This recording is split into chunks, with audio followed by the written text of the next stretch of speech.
Disappointing results for the ANC in Gauteng and KwaZulu-Natal, the party's decision to reconfigure its structures in the two provinces has received support from the ANC Youth League. Even those that were in the last PC weren't pushed out on the street because we can't afford to have people who are disgruntled organized against the ANC. They've been put in because the reconfiguration of structures, it was not a process of paging comrades. It was a process of reinforcing and building a strong team to resolve all the problems we're faced with. This past weekend, the Youth League held its ordinary NEC meeting, discussing pivotal issues including education. The ANC Youth League strongly believes that education must not be a privilege, but a fundamental right to be accessible to all.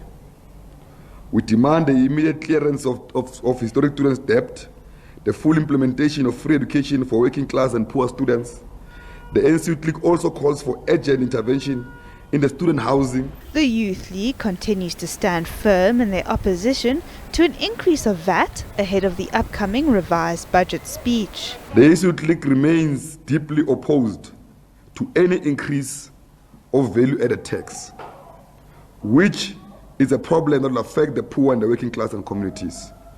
We reject any measure that places the burden of economic recovery on the shoulder of the marginalized.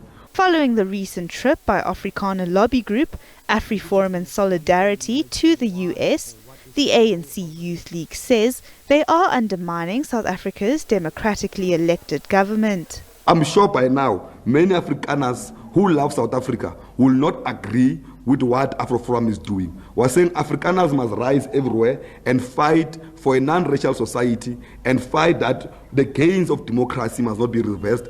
AfriForum must not be utilized to put blacks and whites against each other. The Youth League has further called for AfriForum to be deregistered. Zara Groenewald, SABC News, Johannesburg.